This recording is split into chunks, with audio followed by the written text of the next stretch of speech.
Hello viewers, জার্নির বেজের পক্ষ থেকে শুভেচ্ছা জানাচ্ছি। আশা করছি ভালো আছেন।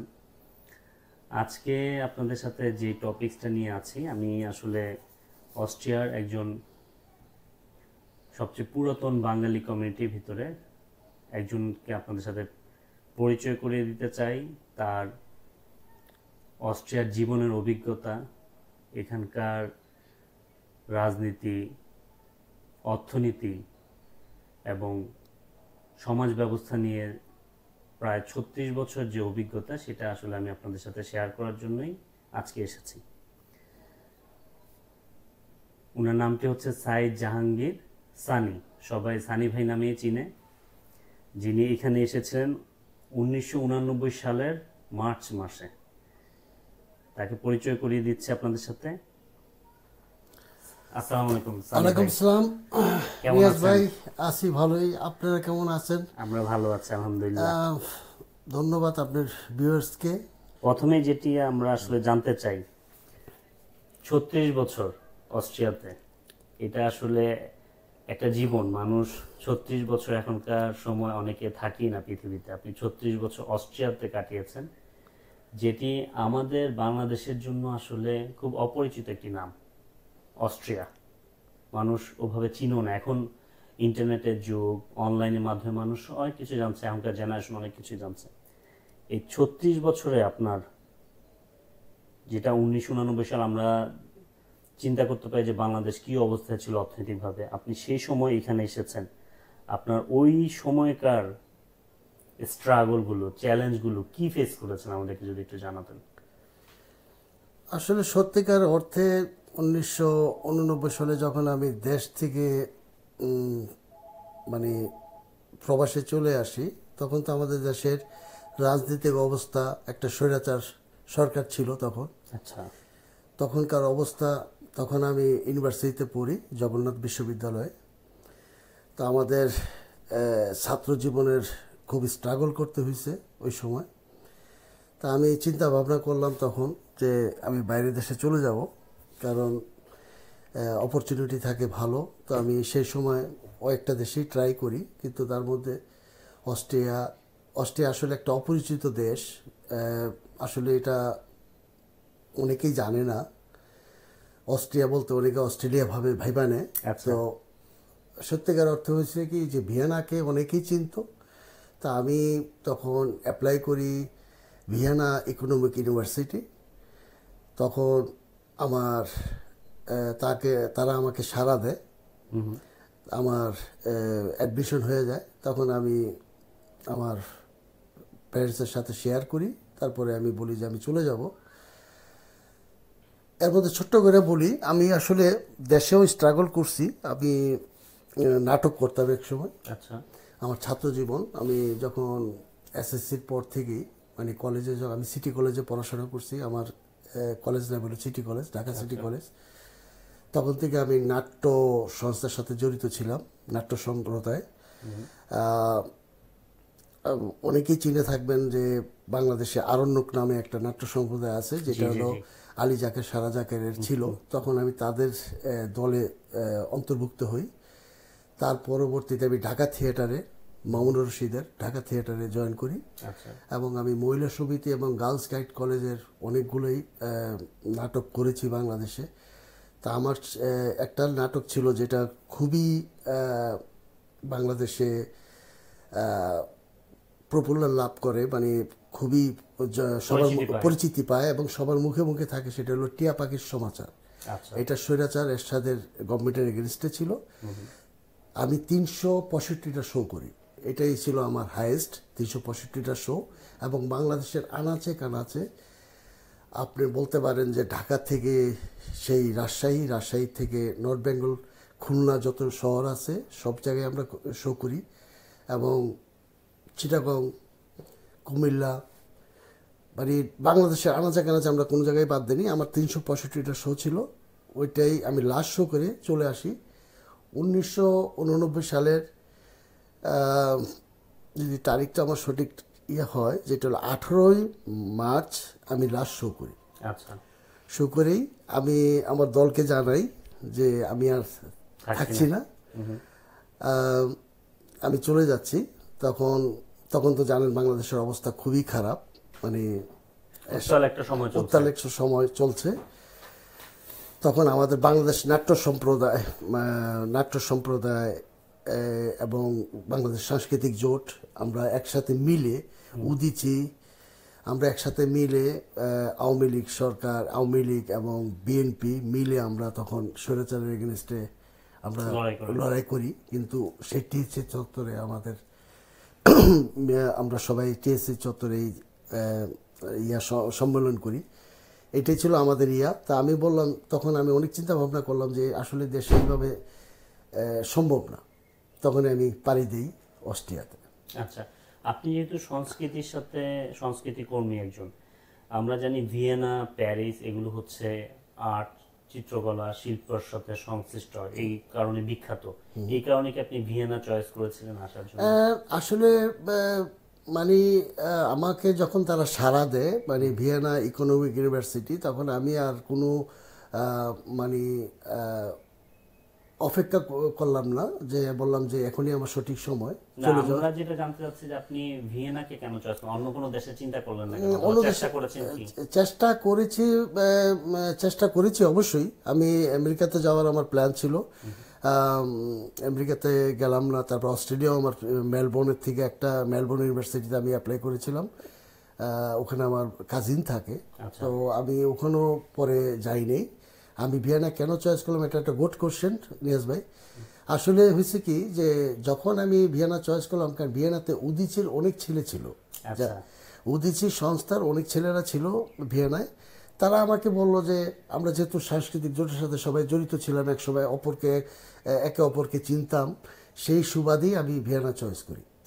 তারপরে ভিয়েনা চলে আসলাম। কমফোর্টটা একটা বড় ব্যাপার, যেমন পরিচিত ফ্রেন্ডরা আছে এবং তারা আমাকে সাড়া দিল, বলল যে তুই চলে আস, তাহলে আমরা দেখব তোকে কিভাবে হেল্প করা যায়। এখানে ভালো ছোট্ট কান্ট্রি এবং লোকজন কম, এখানে ব্যবস্থাপনা খুবই ভালো, উন্নত মানের, সবকিছু উন্নত মানের অপরচুনিটি আছে, তুই চলে আয়।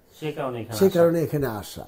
আর দ্বিতীয় কথা, এখানে আপনাকে নিয়ে আসবে, আমি আরো ছোট্ট করে মাঝখানে একটা কথা বলি। আমি ভিয়েনা ছিলাম 7 দিন। আচ্ছা, আসার পরে আমি এক্সাক্ট 7 দিন ছিলাম। এখন এই 7 দিনের পিছনে একটা কারণ আছে।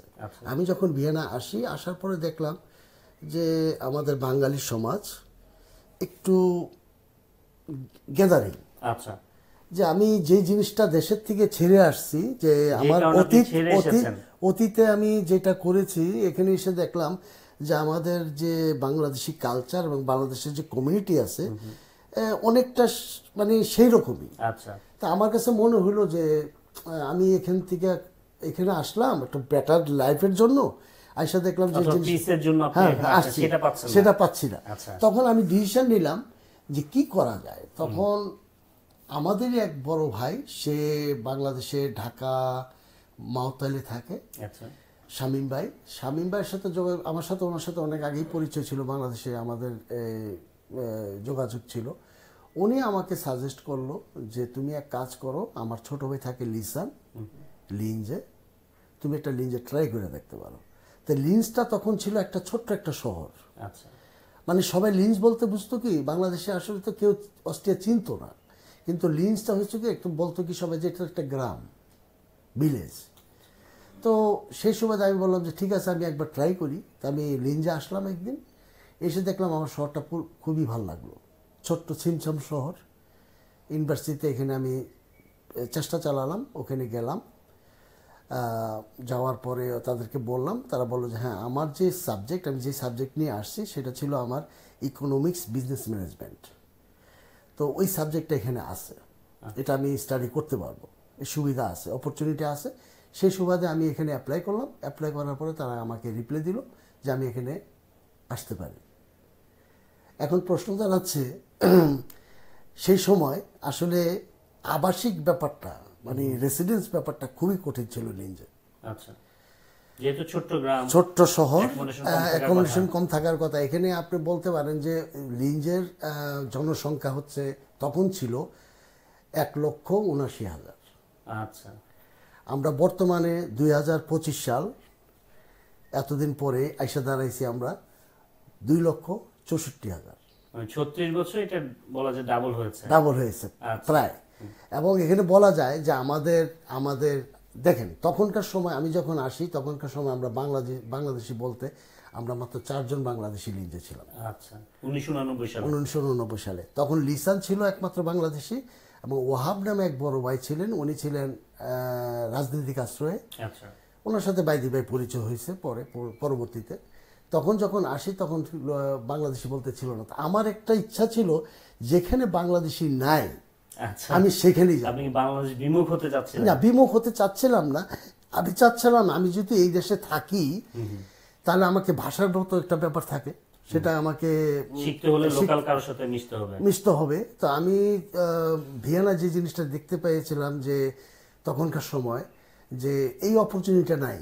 আচ্ছা, আপনি চ্যালেঞ্জটা কি অপরচুনিটি হিসেবে নিতে চেয়েছেন? হ্যাঁ, অবশ্যই। যেহেতু এখানে আসলে আপনি বাঙালি পাচ্ছেন না, আপনাকে লোকাল মানুষের সাথে চলতে হবে, ল্যাঙ্গুয়েজটা আপনার শিখতে হবে এনিহাউ, এটা আমাকে আয়ত্তে আনতে হবে। এটা তো চ্যালেঞ্জ। হ্যাঁ, এটা চ্যালেঞ্জ। তো আমাকে যদি এখানে স্টে করতে হয়, আমি যদি এখানে পড়াশোনা করতে আসছি এটা সত্য, কিন্তু পরবর্তীতে আমি দেখলাম যে আমি যদি পড়াশোনার পাশাপাশি আমাকে কাজের অপরচুনিটি ছিল, তখন কাজও করতে পারি।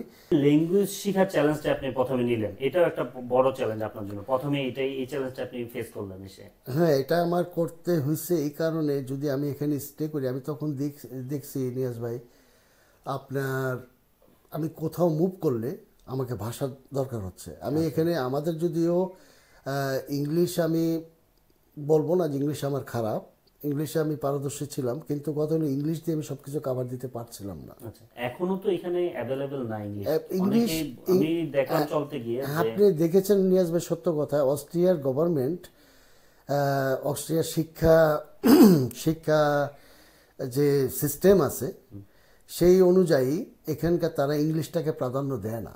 আচ্ছা, হ্যাঁ, আপনি স্কুল কলেজ ইংলিশ হলো মাস্ট, আপনি ল্যাঙ্গুয়েজ হিসাবে নিতে হবে। আচ্ছা, কিন্তু সেকেন্ড জেনারেশন, আমাদের যে সেকেন্ড জেনারেশন আছে, আমাদের ছেলেমেয়েরা যারা আছে, এরা কিন্তু ভালো ইংলিশ বলতে পারে। আচ্ছা, কিন্তু তারপরেও আপনি অফিস আদালত কোথায় গেলে ইংলিশ আপনি ইংলিশ আপনি ভাষা ইউজ করতে পারবেন না। আচ্ছা, চ্যালেঞ্জ গেল। এখন এই যে আপনি চ্যালেঞ্জ এটা অ্যাকসেপ্ট করে লিঞ্জে আসলেন, নিজেকে গ্রো করতে শুরু করলেন, স্ট্রাগলগুলো কি ফেস করলেন? স্ট্রাগলগুলো ছিল আমার প্রথমে বাসস্থান, রাত্রে তো থাকতে হবে কোথাও না কোথাও, তো এটার জন্য আমাকে অনেক স্ট্রাগল করতে হয়েছে। আমি সত্যিকার অর্থে আপনাকে বলবো, ভিউয়ার্সদেরকে জানাও উচিত, তখনকার সময় আর এখনকার সময় অনেক তফাৎ।